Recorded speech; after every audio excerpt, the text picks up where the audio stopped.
Duncan.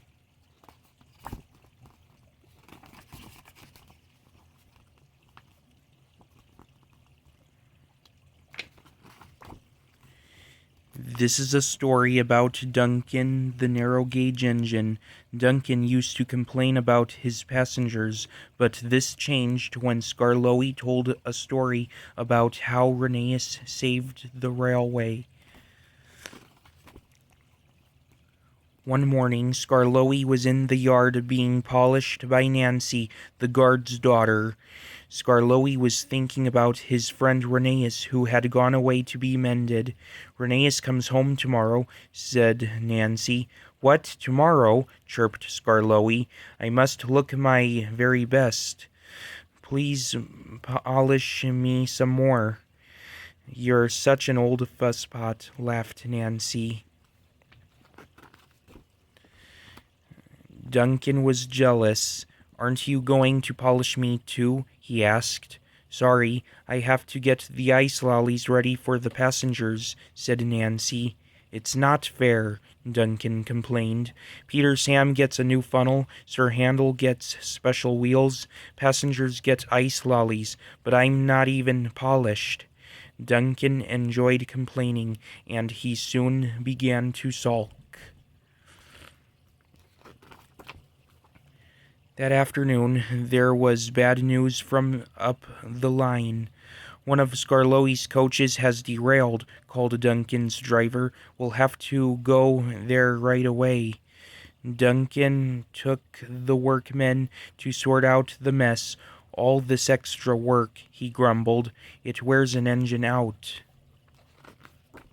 The derailed coach was in the middle of the train, so Skarloey had gone on to the top station with the front coaches. Duncan brought the rear coaches home. He sulked all the way back to the station. "I get no rest, I get no rest," he muttered.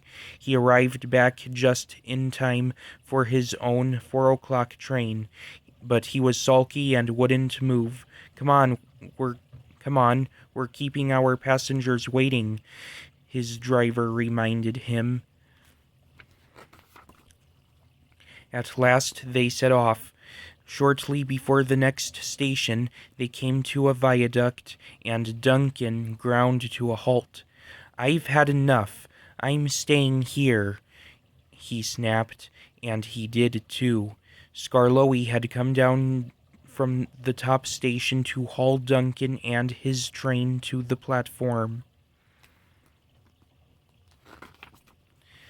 The passengers were furious. They burst out of the train and told the drivers, the firemen, and the guard what a bad railway it was.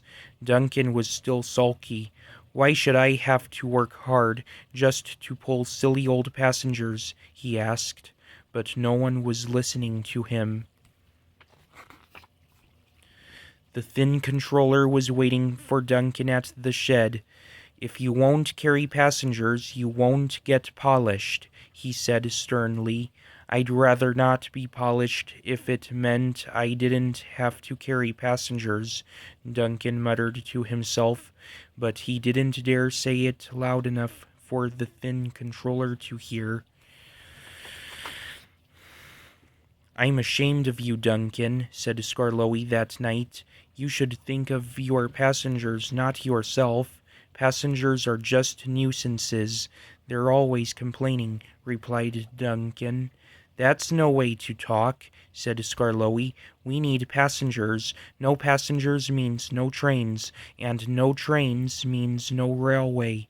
I remember when Rheneas saved our railway because he cared about the passengers." "Please tell us about it," said Peter Sam.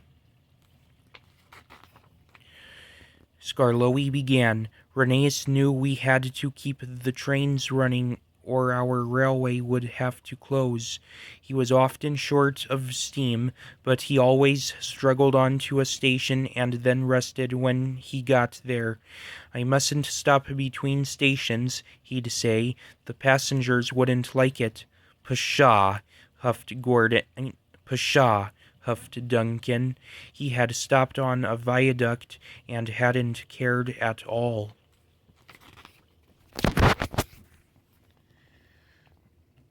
One wet and windy afternoon, Skarloey continued, when the rails were damp, Rheneas was traveling home with a full train. "Ah, I've got cramp," he groaned suddenly, and he stopped on the loneliest part of the line. His driver examined him. "Your valve gear has jammed. We need to reach the next station. Do you think you can get us there?" he asked.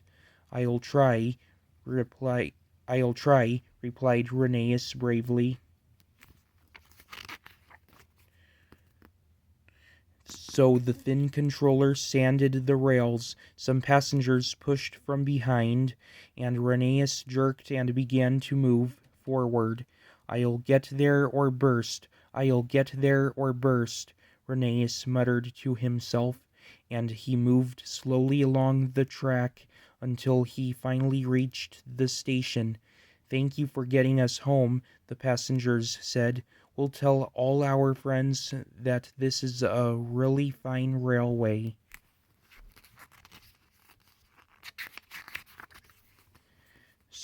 And so you see what a brave Rene and so you see what a brave engine Rheneas is, said Skarloey to Duncan. "Thank you for telling us about him. Thank you for telling us about him," whispered Duncan. "I was wrong. Passengers are important after all." The next day Rheneas came home. The engines greeted him with a chorus of whistles, but the loudest whistle came from Duncan, who decided he would always put passengers first from pull passengers first from then on. The end. This story was based off of Passengers and Polish and Gallant Old Engine, both from Gallant Old Engine.